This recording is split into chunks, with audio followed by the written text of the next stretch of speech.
Hello everyone and welcome to UPSCprep.com. My name is Nimish Kapoor. So right now what we are going to discuss is the analysis of international relations questions in this year's mains paper in GS2.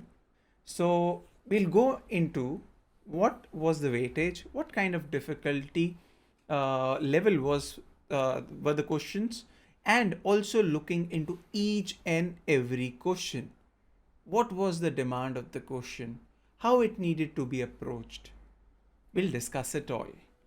So let's start with the broader analysis. Overall weightage was for 50 marks. 50 out of 250 this year, comprising 4 questions. So this was 20% of the paper. Areas which were covered: India-Africa ties, waning globalization, energy security, UN reforms, not in particular, but also East-West confrontation, which we'll talk about. Manageable for those, now this is very important part. It was manageable for those who have been updated with current affairs and global trends. And I'll tell you why it is important. With first 3 questions, I'll point it out the direct relevance of current affairs in questions like these. So let's go into question wise analysis. So question 1, which was a 10 marker, 150 words. Question is India-Africa digital partnership, very important here is digital partnership, is achieving mutual respect, co-development, and long-term institutional partnerships. Elaborate.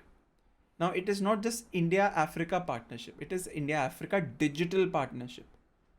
So read the question 2 times over and how it is achieving mutual respect, co-development, and long-term institutional partnership. Now there was an article in the Hindu newspaper. Now, what was that article? You would be amazed to read. And it says,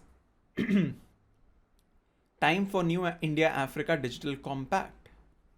A new India-Africa Digital Compact anchored in mutual respect, co-development, and long-term institutional partnerships could serve as a scalable framework for advancing digital inclusion.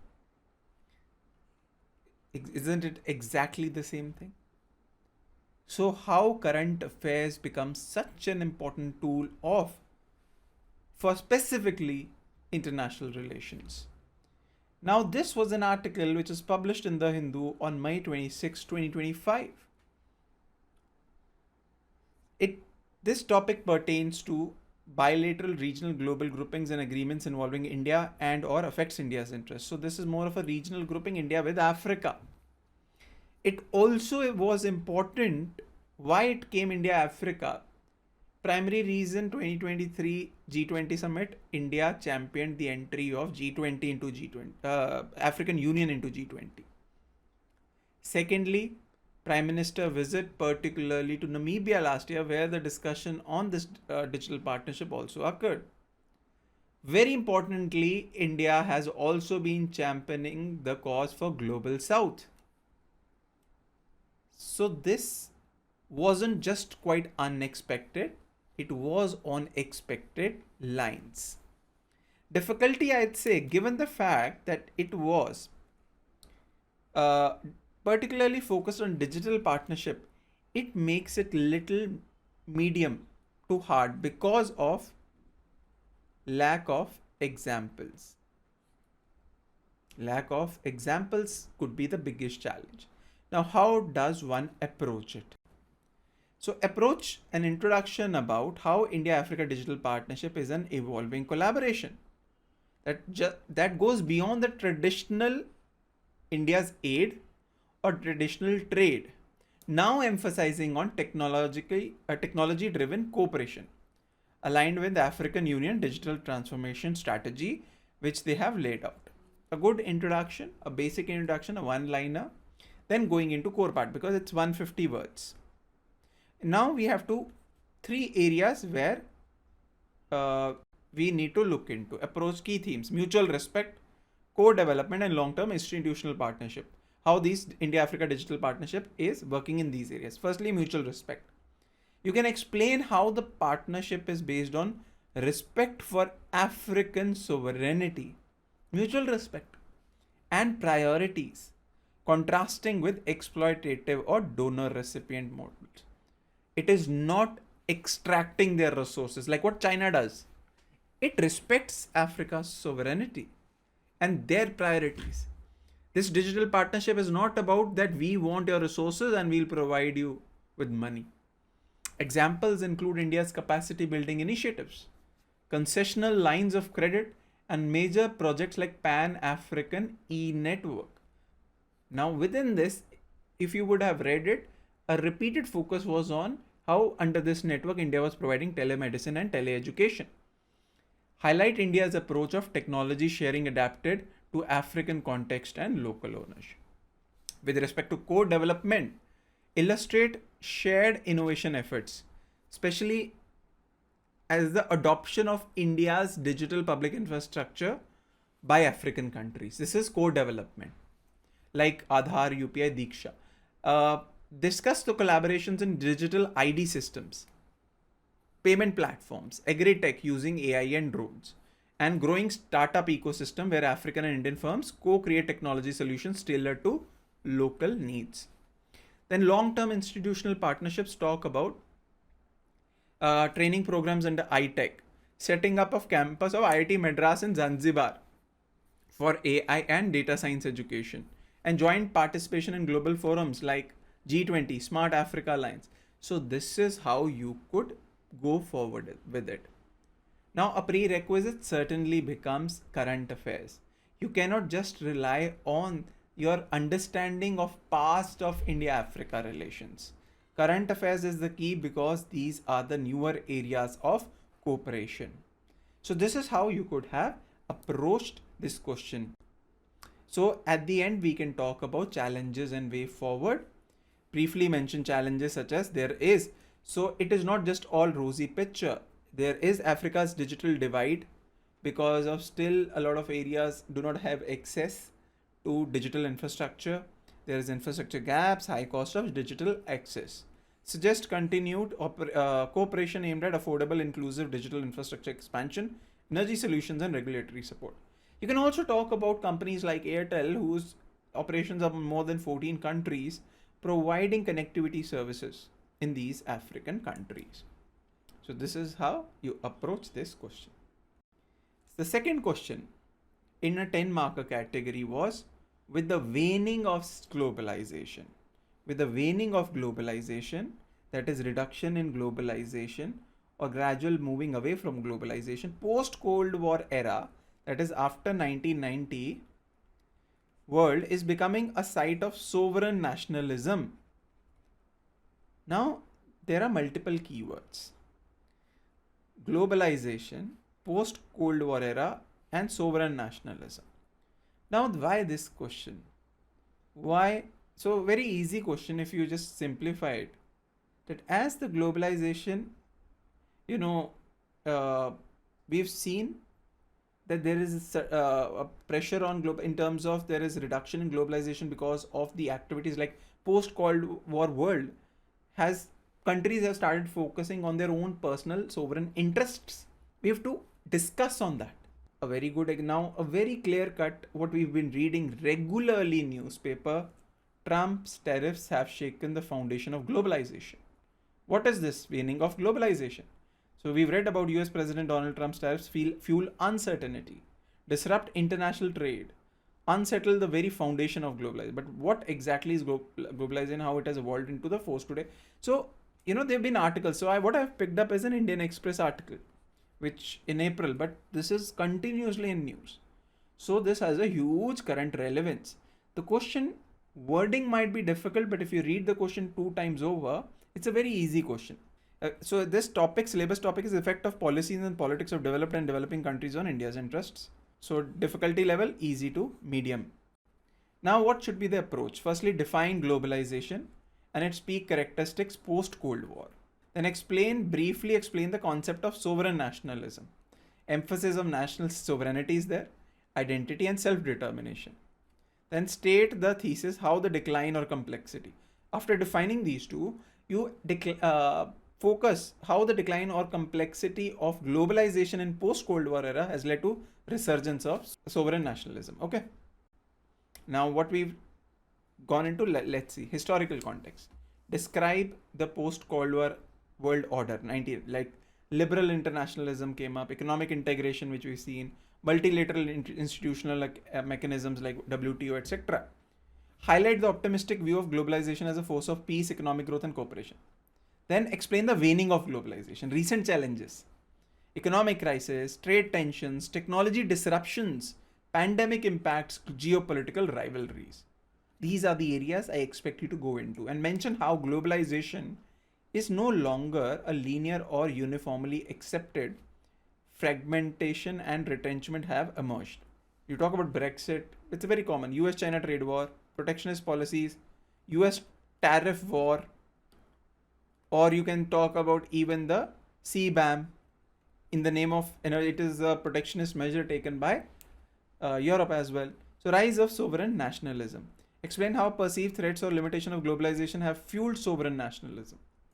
Sovereign nationalism as a reaction, reassertion of national boundaries, cultural identity, political autonomy, skepticism towards supranational institutions, which are beyond a national control. Examples of sovereign nationalism movements are Russia under Putin, India's nationalist turn, nationalist parties in Europe, America First policy in US are the examples. Create an interconnection, globalization decline leading to sovereign nationalism. So analyze this cause-effect relationship. Globalization decline creates economic and social insecurity. These insecurities empower nationalist leadership and policies. Sovereign nationalism challenges global governance frameworks. Discuss implications for international. So, not a very complex question. Globalization post 1990, the waning of it, what is sovereign nationalism, create a relation of how it is fueling now sovereign nationalism with examples, which we've talked about. Okay. The next question is 15 marker. Energy security constitutes the dominant kingpin of India's foreign policy. Right? Clearly stated, India's foreign policy is primarily dominated by India's own energy security needs and is linked with India's overarching influence in Middle Eastern countries.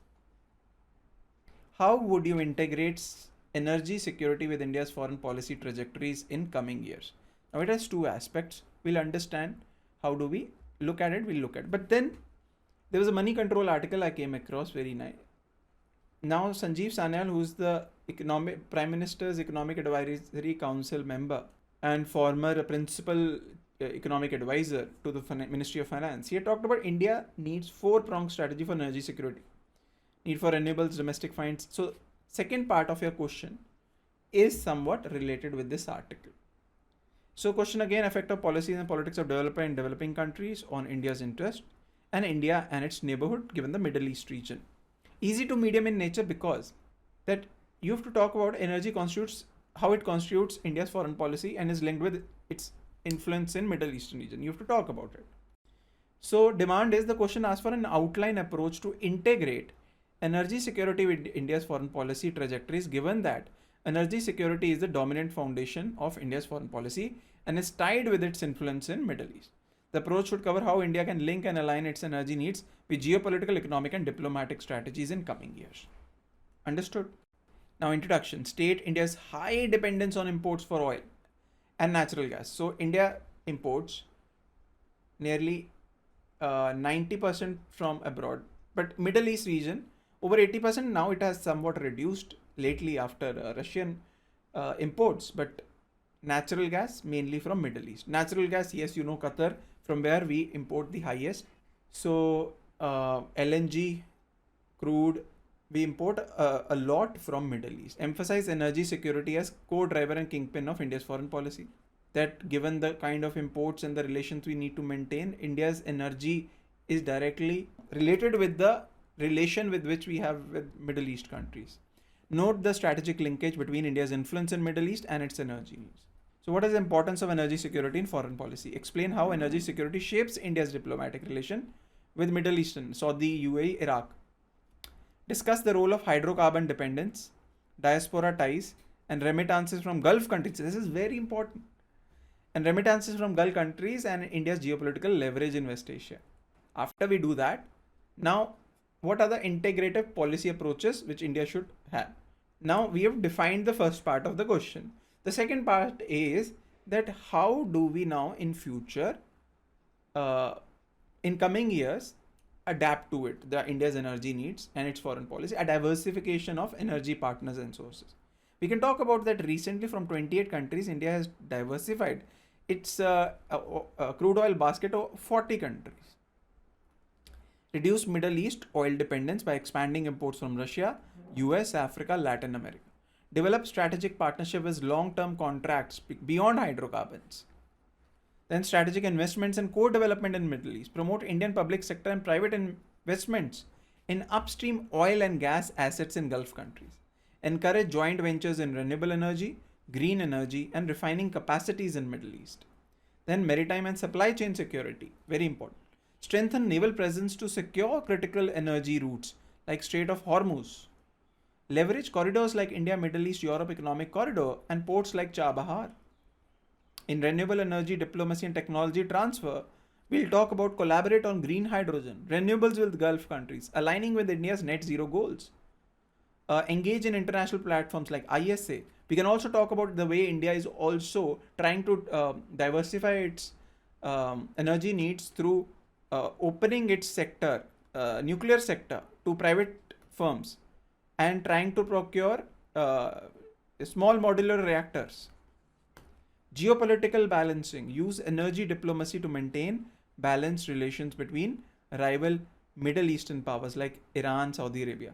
Harness influence from energy partnerships to play a constructive role in regional stability. These are the dimensions you can go into. Question number 4. The reform process in United Nations remains unresolved. First part says the reform process in the United Nations remain unresolved because of the delicate imbalance of East and West entanglement of the USA and Russia-China's alliance. Examine and critically evaluate the East-West policy confrontations in this regard. So again, topic effect of policy and politics on developed and developing countries on India's interests. Important international institutions, agencies and fora, their structure mandate. Difficulty is easy to medium. Now, briefly introduce UN reform issue. Highlight central theme of that the reform issue is that still after 1945, the Security Council has all the power with the veto powers with the 5 countries, but it is not realistically reflecting the global contemporary reality. India being the 4th largest economy soon would be the 3rd largest economy in 3-4 years. Also given the fact we are the largest in terms of population, but India does not have a seat in Security Council. Highlight the central theme of East-West policy confrontation affecting UN reforms. State the significance of US and Russia-Chinese alliances in this context.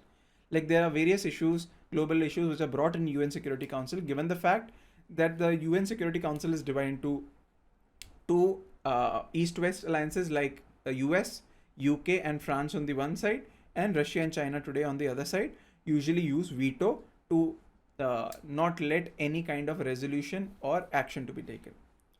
Contextual background. Explain the historical and geopolitical background of UN reform debate. Outline the traditional East-West divide in international relations. We talk about, so historically from Cold War era later on, East-West you can talk about the protectionist measures, you can talk about the military in like the NATO versus security concerns of the Eastern countries, like that. Describe the current global power configurations with the US and Russia-China blocs. So core content, UN reform process overview, we have to give summarize key reform proposals, areas needing change. Note the current status and challenge of reform initiatives. Then we talk about East-West policy confrontations in UN reform, like analyze positions of Western countries, examine the stance of Eastern countries, discuss specific points of disagreements. There are many disagreements. Developmental disagreements in terms of climate change. There are concerns with respect to energy needs, about financing dollar supremacy, etc., etc. There are so many. Plus, there are concerns with respect to the global disputes, geopolitical issues. Illustrate how competing interest creates a deadlock. Impact of US versus Russia-China alliance. Explore how the strategic alliance rivalry influences UN reform negotiation. Assess their geopolitical motives and policy goals impacting the UN. Explain how their competition exacerbates the reform impasse. Then we critically evaluate the legitimacy and implications of positions from both East and West. Discuss if and how the current geopolitical rivalry undermines the multilateralism. We can also talk about in critical evaluation the India's stance of reformed multilateralism under the norms objective, which was talked about when India became the temporary member of Security Council, right? This is the approach of core content you can take.